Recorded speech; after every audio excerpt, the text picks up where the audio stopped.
ഏറ്റവും കൂടുതൽ ജിതിൻ ഫോക്കസ് ചെയ്യുന്ന അല്ലെങ്കിൽ ജിതിന് ഏറ്റവും ഇഷ്ടമുള്ള ഒരു സെഗ്മെന്റ് ഏതാ? നമുക്ക് ഫെസ്റ്റിവൽ തന്നെയാണ് എപ്പോഴും. 2-3 കാര്യങ്ങളുണ്ട്. ഒന്ന്, ട്രാവൽ ചെയ്തിട്ട് കിട്ടുന്ന കുറേ കണക്ഷൻസ്. രണ്ടാമത്തെ, ഈ നമ്മളിവിടെ കാണുന്ന പോലെയല്ല, പുറത്ത് പോയിട്ട് നമ്മൾ ഷൂട്ട് ചെയ്യുന്ന സമയത്ത് അവിടെ കാണുന്ന ആൾക്കാരുടെ ഇമോഷൻസ് അത് ഭയങ്കര ഡിഫറെൻറ്റാണ്. തൃശ്ശൂർ പൂരമായാലും അല്ലെങ്കിൽ ഇപ്പോൾ കാണുന്ന പൂരങ്ങളെല്ലാം ഒരേപോലെ നടന്നു പോകുന്ന സംഭവമാണ്. പക്ഷേ നോർത്തിലേക്കൊക്കെ പോയി കഴിഞ്ഞാൽ അവിടെ എപ്പോഴും വെറൈറ്റി ആയിരിക്കും. ഒരു വട്ടം പോയ ഫ്രെയിം ആവില്ല അടുത്ത പ്രാവശ്യം കിട്ടുക നമുക്ക്. ആ ഒരു വട്ടം പോയി എടുത്ത ഫ്രെയിം അടുത്ത പ്രാവശ്യം കിട്ടൂല.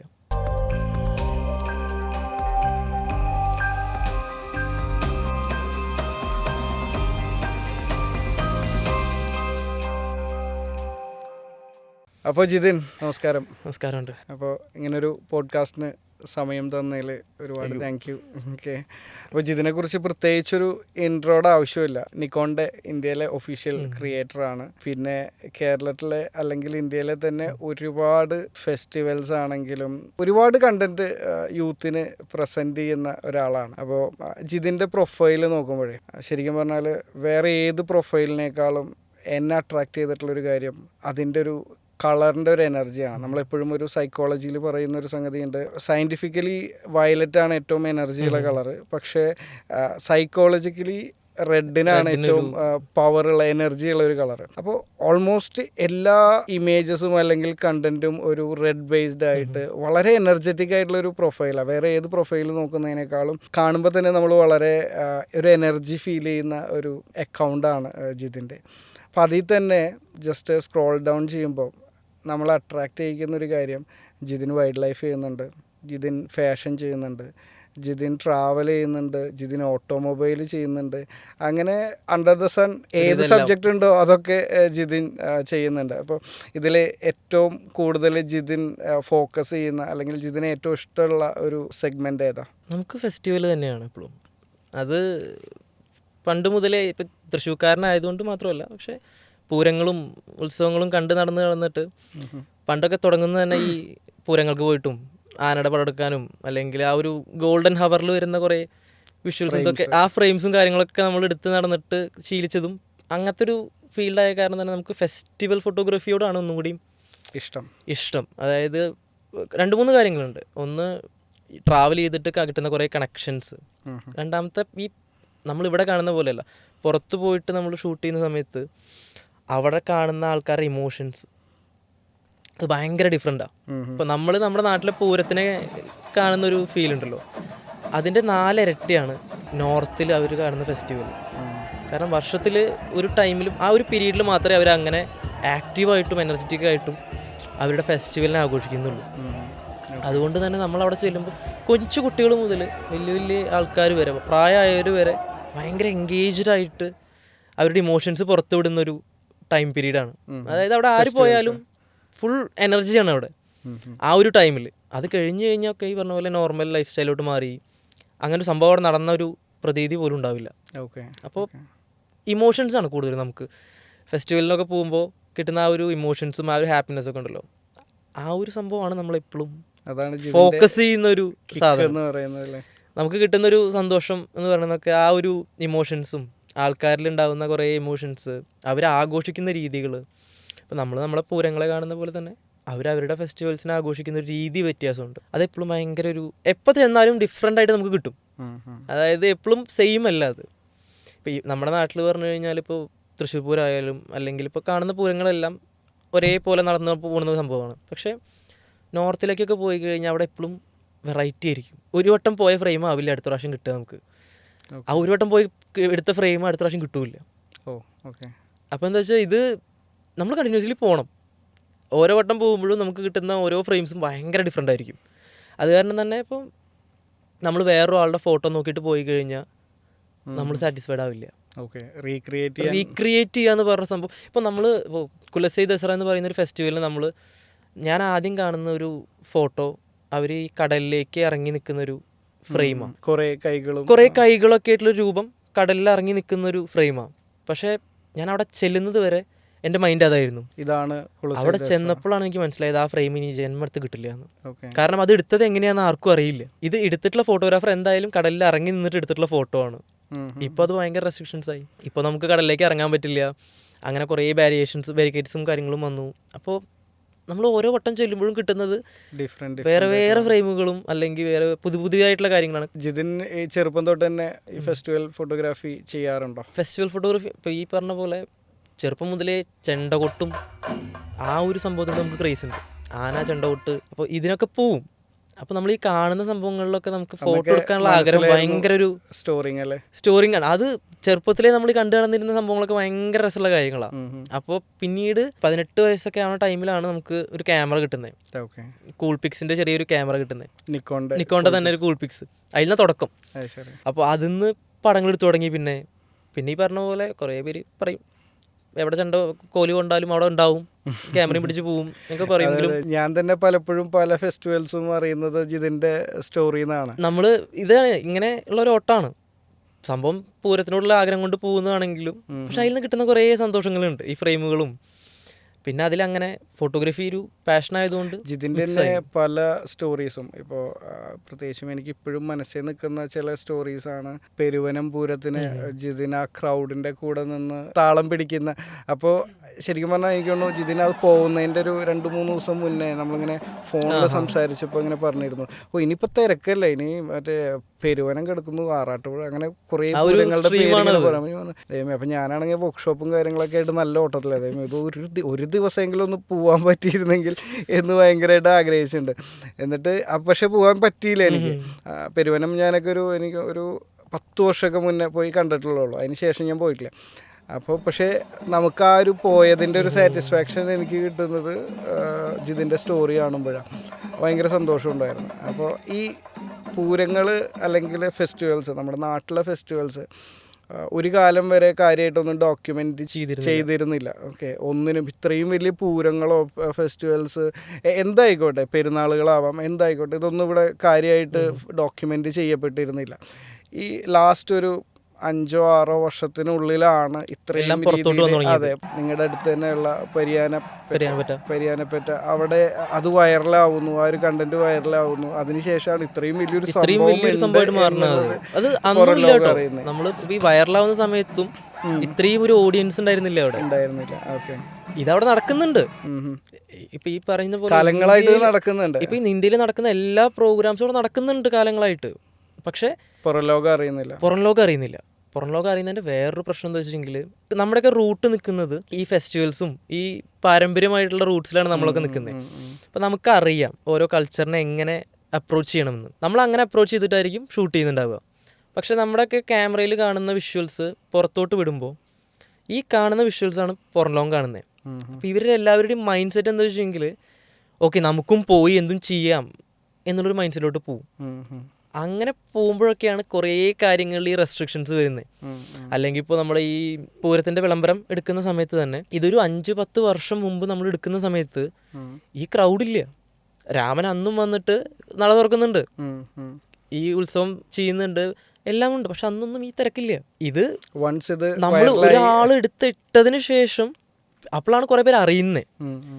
അറിഞ്ഞു തുടങ്ങിയതിന് ശേഷം പിന്നെ മൊത്തം ക്യാമറകളായി. അപ്പോൾ എന്താ വെച്ചെങ്കിൽ അതിൻ്റെ ആ ഒതൻറ്റിസിറ്റി പോയി. അവർക്ക് ആ കൾച്ചർ ആ രീതിയിൽ നടത്താൻ പറ്റാത്ത സിറ്റുവേഷൻ വരും. അപ്പോൾ അവരിങ്ങനെ ആൾക്കാർ കൂടി വരുന്ന സമയത്ത് എന്ത് ചെയ്യും, റെസ്ട്രിക്ഷൻസ് വരും, ബാരിക്കേഡ്സ് വരും. എൻ്റെ ഓർമ്മയിൽ 10 വർഷം മുമ്പൊന്നും ബാരിക്കേഡ്സേ ഉണ്ടായിരുന്നില്ല വിളംബര സമയത്ത്. അതായത് അവർ കുറച്ച് ആൾക്കാർ അമ്പലത്തിൽ നിന്ന് ഇറങ്ങുന്ന കുറച്ച് പേര് ആന അവരുടെ കൊട്ടും കാര്യങ്ങളൊക്കെ ആയിട്ടുള്ളൊരു ചടങ്ങ് നടക്കുന്നു, അതിനെപ്പറ്റി അറിയുന്നവർ കുറച്ച് പേര് പോയി കാണുന്നു എന്നുള്ളൊരു സംഭവം മാത്രമേ ഉണ്ടായിരുന്നുള്ളൂ. പിന്നീട് തിരക്ക് കയറിയപ്പോഴാണ് ഈ ബാരിക്കേഡ്സ് വന്നു. അത് ഞാനിപ്പോഴും എല്ലാവരോടും പറയും, നിങ്ങൾ ഒരു കൾച്ചർ ചെയ്യാൻ പോകുമ്പോൾ അല്ലെങ്കിൽ കൾച്ചർ ഡോക്യുമെൻ്റ് ചെയ്യാൻ പോകുമ്പോൾ ഓടിച്ച് നിൽക്കരുത്. പോയി അവിടുത്തെ കാര്യങ്ങളെ പഠിക്കുക, നിങ്ങളതിനെ പറ്റിയിട്ടൊന്ന് പഠിക്കുക, അല്ലെങ്കിൽ അതെങ്ങനെയാണ് ആ കൾച്ചർ നടക്കുന്നത്. ഇപ്പോൾ ഒരുവിധം എല്ലാ തെയ്യങ്ങളായാലും എന്താ തന്നെ ആയാലും എടുക്കുന്നതിലൊന്നിലും എനിക്ക് ആ ഒരു ഒതൻറ്റിസിറ്റി എനിക്ക് ഫീൽ ചെയ്തിട്ടില്ല. എല്ലാം ഒരു റീലിനോ അല്ലെങ്കിൽ ഒരു കണ്ടന്റിന് വേണ്ടിയിട്ട് ചെയ്യുന്ന ഒരു സംഭവം മാത്രമായിട്ട് മാറിയത്. പണ്ടെന്ന് പറഞ്ഞു കഴിഞ്ഞാൽ അവർ ചായം എഴുതുന്നത് ഇതെല്ലാം എടുക്കാൻ അനുവദിച്ചിരുന്നു, ഒരു കുഴപ്പമുണ്ടായിരുന്നില്ല. കാരണം എല്ലാവരും ആ ഒരു ലൈൻ കീപ്പ് ചെയ്തിരുന്നു, അവരെ ബുദ്ധിമുട്ടിക്കാതെ. കാരണം 2-3 പേരേ ഉണ്ടാവുള്ളൂ, അപ്പോൾ കുഴപ്പമില്ല. ഇപ്പോൾ അതല്ല, ഒരു തെയ്യത്തിന് പോയി കഴിഞ്ഞാൽ ആൾക്കാരെക്കാട്ടും കൂടുതൽ ക്യാമറകൾ, പിന്നെ മൊബൈൽ ഫോൺസ്, കൺട്രോൾ ചെയ്യാൻ പറ്റാത്തൊരു സിറ്റുവേഷനാണ്. ഇതിപ്പോൾ നമ്മൾ നോർത്തിൽ പോയി കഴിഞ്ഞാൽ ഇങ്ങനെയൊന്നുമല്ല പെരുമാറുന്നവർ. നമ്മൾ ആരാണെന്ന് പറഞ്ഞിട്ടും കാര്യമൊന്നുമില്ല, അവിടെ നല്ല അടി കിട്ടും. നമ്മളൊക്കെ ക്യാമറ കൊണ്ട് പോയിട്ടും നമ്മൾ ക്യാമറ ഇതൊന്നും അവർ മൈൻഡ് ചെയ്യുന്ന കാര്യമല്ല. അവരുടെ കൾച്ചർ ആ പ്രോപ്പർ വേയിൽ നടക്കാനുള്ള വഴി നോക്കും അവർ. അതിൽ ആര് പുറത്തുനിന്ന് വന്നാലും എല്ലാ റിച്വൽസും പ്രോപ്പറായിട്ട് നടത്തും അവർ. അതിന് ബാരിക്കേഡ്സോ പോലീസ് പോലും ഉണ്ടാവില്ല കൺട്രോൾ ചെയ്യാൻ. സംഭവം നടക്കും, വൃത്തിയിൽ നടക്കും. പോയവർക്കൊക്കെ അടി കിട്ടുന്നേ ഉള്ളൂ. അതാണ് ഞാൻ പറയാൻ കാരണം. അങ്ങനെ എവിടുന്നെങ്കിലും അടി കിട്ടി ഇഷ്ടം പോലെ ആണോ? ഹോളിക്ക് പോയിട്ട് നമ്മുടെ ഒപ്പം വന്നിരുന്ന കുറച്ച് പേരുടെ ക്യാമറ നാശമായി. കാരണം അവർ വെള്ളം എടുത്തിട്ട്, അതായത് ഹോളി നടക്കുന്ന ഒരു 4-5 സ്ഥലങ്ങളിലാണ് ഹോളി നടക്കുന്നത്. ഈ ഹോളിക്ക് നടക്കുന്ന ഈ നന്ദഗാവിൽ നടക്കുന്നുണ്ട്, പിന്നെ ലത്മാർ ഹോളി ഉണ്ട്, ലഡ്ഡുമാർ ഉണ്ട്, പിന്നെ ബർസാന ഹോളി ഉണ്ട്. ഏത് സ്റ്റേറ്റിലേത്? ഇത് UP വൃന്ദാവനിൽ നടക്കുന്ന സംഭവമാണ്. ഇത് അമ്പലങ്ങൾ കണക്റ്റഡ് ആയിട്ടുള്ള ഒരു ഫെസ്റ്റിവലാണ് ഇത്. ഇതൊക്കെ അടുത്തടുത്താണോ ഈ 4 സ്ഥലം? കുറച്ച് ദൂരങ്ങളുണ്ട് എല്ലായിടത്തേക്കും. അപ്പോൾ ഇതിലേക്ക് എന്താ വെച്ചെങ്കിൽ ഇതിൽ ഒരെണ്ണം നടക്കുന്നത് ഒരു അമ്പലത്തിൽ നിന്ന് മറ്റേ അമ്പലത്തിലേക്ക് ആചാരപ്രകാരം അവർ വരുന്നു, അവരൊരു ബുക്ക് വായിക്കുന്നു, അതിൻ്റെ ഒപ്പം ഹോളി പൊടി എറിയുന്നു, വെള്ളം ഒഴിക്കുന്നു. ഇതാണ് നടക്കുന്നത്. ഇതിൽ നമ്മൾ ക്യാമറ കൊണ്ട് ഇടയിൽ കയറുമ്പോൾ അവർക്കുണ്ടാകുന്ന ബുദ്ധിമുട്ടുകളുണ്ട്. നമ്മുടെ നാട്ടിൽ ഇത് പോലീസുകാരൊക്കെ വന്ന് ബാരിക്കേഡൊക്കെ വെച്ച് നിർത്തും. അവിടെ അതില്ല. അവിടെ അവർ നേരെ വെള്ളത്തൊഴിക്കും. നിങ്ങളുടെ ക്യാമറ എത്ര വിലപിടിപ്പുള്ളതാണെങ്കിൽ കയറണ്ട. ഇതാണ് അവരുടെ മൈൻഡ് സെറ്റ്.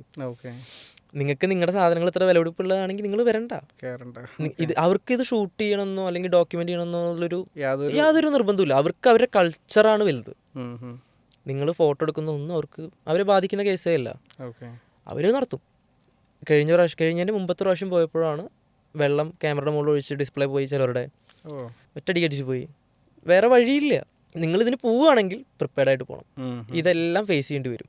ഇപ്പോൾ നോർത്തിൽ പോയിട്ട് നമ്മളൊരു പരിപാടി അറ്റൻഡ് ചെയ്യുകയാണെങ്കിൽ നമുക്കൊന്നും പറയാൻ പറ്റില്ല അവരോട്. നിങ്ങൾക്ക് കിട്ടിയ എടുക്കുക പോരുക, ഇല്ലെങ്കിൽ നിങ്ങൾക്ക് വരുന്ന ലോസ് നിങ്ങൾ തന്നെ സഹിക്കുക. ഇത്രയേ ഉള്ളൂ ഇതിൽ. ഈ വൃന്ദാവൻ ഹോളിയിൽ എത്ര തവണ പോയിട്ടുണ്ട്? ഞാൻ ഒറ്റ പോയിട്ടുള്ളൂ. ഒരു 6-7 ദിവസത്തോളം ഞാൻ അവിടെ ഉണ്ടായിരുന്നു. ഫുള്ള് പരിപാടി കവർ ചെയ്തിട്ടാണ് നമ്മൾ പോകുന്നത്. അതും ഈ പറഞ്ഞ പോലെ ഫോട്ടോസൊന്നും ഇറങ്ങിയിട്ടില്ല, എല്ലാം എടുത്ത് വെച്ചിരിക്കുകയാണ് ഇപ്പോഴും. ഇതൊന്നും പോസ്റ്റ് ചെയ്യാനുള്ളൊരു ഇല്ല. കാരണം ഒരു വട്ടം ഒരു ട്രിപ്പ് പോയി വന്നു കഴിഞ്ഞാൽ നമുക്ക് എങ്ങനെയായാലും ഒരു 200-ന്റെ മുകളിൽ GB ഫയൽ ഉണ്ടായിരിക്കും. ഇതെല്ലാം ഗോ ത്രൂ ചെയ്യാന്ന് പറഞ്ഞു കഴിഞ്ഞാൽ തന്നെ ഒരു ടൈം എടുക്കും. അതിൽ നമ്മളെന്ത് ചോദിച്ചെങ്കിൽ ആദ്യം കാണുന്ന കുറച്ച് പടങ്ങളെടുത്ത് സോർട്ട് ചെയ്ത് പോസ്റ്റ് ചെയ്യുന്നേ ഉള്ളൂ. പക്ഷേ അതിൽ ഒരുപാട് പടങ്ങളുണ്ടായിരിക്കും. ഞാൻ എന്ത് ചോദിച്ചെങ്കിൽ ഞാൻ ഡിലീറ്റ് ചെയ്യില്ല പടങ്ങൾ. എനിക്ക് എങ്ങനെ ഇപ്പോൾ ബ്ലാക്ക് ആയിട്ടുള്ളൊരു ഫ്രെയിം ആണെങ്കിൽ പോലും ഞാൻ കളയില്ല, ഞാനെല്ലാം കീപ്പ് ചെയ്യും. കാരണം ഒരു 2 വർഷം കഴിഞ്ഞിട്ട് ചിലപ്പോൾ വെറുതെ ഇരിക്കുമ്പോൾ ഇങ്ങനെ വെറുതെ ഓടിച്ചു പോകുമ്പോഴായിരിക്കും അതിൽ ഇന്ന് നമ്മളെടുത്ത പടം പോരാന്ന് തോന്നിയത് അന്ന് നോക്കുമ്പോൾ നല്ലൊരു പടമായിട്ട് തോന്നുന്നു നമുക്ക്. അങ്ങനെ എനിക്ക് കിട്ടിയൊരു പടം കുംഭമേളയ്ക്ക് പോയപ്പോൾ കിട്ടിയൊരു പടം ഉണ്ടായിരുന്നു. Completely black out പടമായിരുന്നത്. 2 കണ്ണ് മാത്രം ഒരു ചെറിയ ലൈറ്റിങ്ങിൽ കാണുന്നൊരു പടം. അന്നത് ഞാൻ മൈൻഡ് ചെയ്യാതെ വിട്ടു. പക്ഷെ പിന്നീട് എപ്പോഴോ വെറുതെ ഇരുന്ന് ഇങ്ങനെ എഡിറ്റ് ചെയ്ത് നോക്കുമ്പോൾ ഇങ്ങനെ ഒരു സാധനം കണ്ടിട്ടൊന്ന് അന്ന് ഞാൻ ഈ പറഞ്ഞ പോലെ നിക്കോണിൻ്റെ റോ എന്ന് പറയുന്നൊരു സാധനത്തിനെ എത്രത്തോളം നമുക്ക് ഉപയോഗിക്കാൻ പറ്റുമെന്ന് പഠിച്ചത് അന്നായിരുന്നു. അതിൻ്റെ വില മനസ്സിലായത് ശരിക്കും പറഞ്ഞാൽ അന്നായിരുന്നു. റോ എന്നൊരു ഫയലിൻ്റെ. കാരണം കംപ്ലീറ്റ്ലി ബ്ലാക്ക്ഡ് ആയിട്ടൊരു ഫോട്ടോ അത് പ്രോപ്പറായിട്ട് എഡിറ്റ് ചെയ്ത് കൊണ്ടുവന്നപ്പോൾ ശരിക്കും അതിൽ ആ ഫോട്ടോ എനിക്ക് കിട്ടി. അതും നല്ലൊരു എക്സ്പ്രഷനുള്ളൊരു ഫോട്ടോ ആയിരുന്നു. കണ്ണിന്ന് വെള്ളം വരുന്ന ഒരാളുടെ ഒരു പടമായിരുന്നു. അപ്പം ഇതുകൊണ്ടാണ് ഞാൻ ഡിലീറ്റ് ചെയ്യാത്ത പടങ്ങൾ. നമുക്കറിയില്ല ഇത് എങ്ങനെ ഉപകാരപ്പെടുന്നു എന്ന് നമുക്കറിയില്ല. സോ പടങ്ങൾ കൂടുതലും ഡിലീറ്റ് ചെയ്യില്ല. അപ്പോൾ എന്താ വെച്ചെങ്കിൽ ഇതിങ്ങനെ വന്ന് അടിഞ്ഞു കൂടും, ഹാർഡ് ഡിസ്കുകൾ നിറയും. പിന്നെ സമയം കിട്ടുമ്പോൾ നോക്കുമ്പോൾ നല്ലത് കിട്ടിക്കഴിഞ്ഞാൽ എടുക്കും. വൃന്ദാവൻ ഹോളി ഇത്തവണയും പോകാൻ പ്ലാൻ ഉണ്ടോ? ഇല്ല, കാരണം ഒരു വട്ടം പോയി ഫുൾ എക്സ്പ്ലോർ ചെയ്തു. ഇത് വൃന്ദാവൻ ഹോളിയെ പറ്റി പറയുമ്പോൾ എന്താ വെച്ചെങ്കിൽ നമുക്ക് എപ്പോഴും എല്ലാ വർഷവും പോയി എടുക്കാൻ കണ്ടന്റ് ഉണ്ടാവും. പക്ഷേ ആ ഒരു ഹോളി മാത്രമല്ലല്ലോ നടക്കുന്നത്. വേറെ ഒരുപാട് ഹോളി. അതാണ് നമുക്കിപ്പോൾ ഇന്ത്യ എന്ന് പറയുന്നത്. വൃന്ദാവൻ ഹോളിയുടെ ശരിക്കും പ്രത്യേകത എന്താ? അങ്ങനെ ഒരു സ്പെഷ്യൽ ആവാൻ പറയാൻ കാരണം എന്താ വെച്ചെങ്കിൽ വൃന്ദാവൻ പറയുകയാണെങ്കിൽ കൃഷ്ണന്റെ നാട്, ജനിച്ചു വളർന്ന സ്ഥലം, ആ ഒരു കൺസെപ്റ്റൊക്കെ ആയിട്ടാണ് നടക്കുന്നത്. ഹോളി എന്നൊരു കൺസെപ്റ്റ് കൊണ്ടുവരുന്നത് തന്നെ അതിലേക്കാണ്. കൃഷ്ണൻ്റെ ആദ്യം ഹോളി ആഘോഷിച്ചിരുന്ന സ്ഥലം, അങ്ങനെയൊക്കെയുള്ള ഒരു കുറേ കൺസെപ്റ്റ് നിറഞ്ഞൊരു സ്ഥലമാണത്. നമ്മുടെ നാട്ടിലൊക്കെ നടക്കുന്ന ഹോളി വെറുതെ കളർ പൊടി എറിയലാണ്. പക്ഷെ വൃന്ദാവനിൽ നടക്കുന്ന ഒരു ആചാരം, അതവരൊരു കൾച്ചറായിട്ട് മാറിയൊരു സംഭവമാണ്. ഇപ്പം നമ്മുടെ തൃശ്ശൂർ പൂരം പോലെയൊക്കെ തന്നെ അമ്പലങ്ങളിൽ ബേസ് ഉണ്ട് അവർക്ക്. അതിന് ഒരു വലിയ കഥയും കാര്യങ്ങളൊക്കെ ഉള്ളൊരു ബേസുള്ള സംഭവമാണ്. കാരണം ഞാൻ അവിടെ പോകുമ്പോഴും എനിക്ക് ഇതിൻ്റെ പറ്റിയിട്ട് ഒരു ഐഡിയ ഇല്ല. പക്ഷെ അവിടെ ചെന്നപ്പോഴാണ് നമുക്ക് മനസ്സിലാവുന്നത്. അതായത് ഇതിപ്പോൾ ഇവർ പറയുന്ന ഡേറ്റുകൾ അനുസരിച്ചിട്ട് ഓരോ അമ്പലത്തിൽ നടക്കുന്ന പരിപാടികളാണ് ഇതെല്ലാം. അപ്പോൾ ഓരോ അമ്പലവും കണക്റ്റഡ് ആണ് ഇതിന് വേണ്ടിയിട്ട്. അപ്പോൾ ഇത് ജിതിൻ ഇവിടുന്ന് പോകുമ്പോൾ തന്നെ ഇതിനെക്കുറിച്ച് ഐഡിയ ഉണ്ടായിരുന്നു? നാലമ്പലം നമുക്ക് ഇതിനെ പറ്റിയിട്ട് ഒരു ഐഡിയയും ഇല്ല. നമ്മൾ ഇങ്ങനെ ഈ ഇൻഫർമേഷൻ ഒക്കെ എവിടുന്നാ കിട്ടിയിരുന്നത്? ഈ പറഞ്ഞ പോലെ നമ്മുടെ കൂട്ടുകാർ പോകുന്നവരുണ്ട്. അപ്പോൾ ഇവർ പോകുമ്പോൾ എന്താ വെച്ചെങ്കിൽ ഇവർ ഫോട്ടോസ് ഇടും. അപ്പോൾ നമുക്ക് ഇതെന്താ സംഭവം ചോദിക്കും നമ്മൾ. അപ്പോൾ നമ്മൾ അങ്ങോട്ട് ഷെയർ ചെയ്യും ഈ കാര്യങ്ങൾ.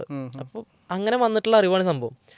അപ്പോൾ ഇങ്ങനെ കിട്ടുന്ന ഇൻഫർമേഷൻ വെച്ചിട്ട് പിന്നെ എങ്ങനെ പോകാൻ പറ്റുക എന്നുള്ളതൊക്കെ ഇവരുടെ നിന്ന് ചോദിച്ചറിയും. പിന്നെ നമ്മളവിടെ പോകും. കിട്ടി പോയാൽ പോയി എന്നുള്ളൊരു മൈൻഡ് വെച്ചിട്ട് നമ്മളവിടെ പോകും. അവിടെ ചെല്ലുമ്പോൾ എന്താ വെച്ചെങ്കിൽ ഇതുപോലെ കുറേ ട്രാവലേഴ്സ് ഉണ്ടായിരിക്കും. ഫോട്ടോഗ്രാഫേഴ്സ് ആയാലും കണ്ടന്റ് ക്രിയേറ്റേഴ്സ് ആയാലും. നമ്മൾ യാത്ര ചെയ്യുന്നൊരു ഗുണം എന്താ വെച്ചെങ്കിൽ അതാണ്. ഇപ്പോൾ നമ്മൾ പറയുകയാണെന്ന് വെച്ചെങ്കിൽ ഇന്ത്യയിൽ എവിടെ പോയാലും നമുക്ക് പേടിയില്ല. എല്ലാ സ്റ്റേറ്റിലും നമുക്ക് ആൾക്കാരുണ്ട്. അപ്പോൾ ആ ഒരു ബന്ധം ഉണ്ടല്ലോ, എല്ലാവരും ഒരേ മൈൻഡ് സെറ്റായിട്ട് വരുന്നവരായ കാരണം നമുക്ക് ആ കിട്ടുന്ന കുറേ ബന്ധങ്ങളുണ്ട്. പണ്ട് സിനിമയിൽ പണിക്കര് പറഞ്ഞ പോലെ എനിക്ക് അങ്ങ് UP-ലും ഉണ്ടടാ പിടിയില്ലല്ലേ. അത് കറക്റ്റായിട്ട് നമുക്ക് മനസ്സിലാവുന്നത് ഇപ്പോഴാണ്. കാരണം നമ്മളിങ്ങനെ പോയി പരിചയപ്പെടുന്ന കുറേ പേരുണ്ടല്ലോ. അപ്പോൾ അവർക്ക് ഇവിടെ വരാനായാലും നമുക്ക് അവിടെ പോകാനായാലും ബന്ധങ്ങളായി. അവിടെ നിങ്ങൾ എത്തേണ്ട ഒരു കാര്യം മാത്രമേ ഉള്ളൂ. ഇപ്പോൾ നമ്മുടെ തൃശ്ശൂർ പൂരത്തിനായാലും പുലിക്കളിക്കായാലും ഒക്കെ നോർത്ത് നിന്ന് പിള്ളേർ വരും. അപ്പോൾ നമ്മളെ വിളിക്കും, എന്താ ചെയ്യുക, എവിടെ നിൽക്കുക, എന്താ കാര്യങ്ങൾ ചോദിക്കും. ചിലവരെ നമ്മൾ വീട്ടിൽ നിർത്തും, അല്ലാത്തവർക്ക് റൂം എടുത്ത് കൊടുക്കും. അപ്പോൾ ആ ഒരു കമ്മ്യൂണിക്കേഷൻ ഉണ്ട് ഈ നോർത്തിലുള്ളവരും നമ്മളും തമ്മിൽ. അപ്പോൾ നമ്മളിപ്പോൾ അവിടെ പോകുമ്പോഴും നമ്മളതിനെ അങ്ങനെ നോക്കും. അവർക്കറിയാം നമുക്കൊന്നും അറിയില്ല എന്ന്. അപ്പോൾ കൂടെ നിർത്തി എല്ലാ കാര്യങ്ങളും അവർ നോക്കും.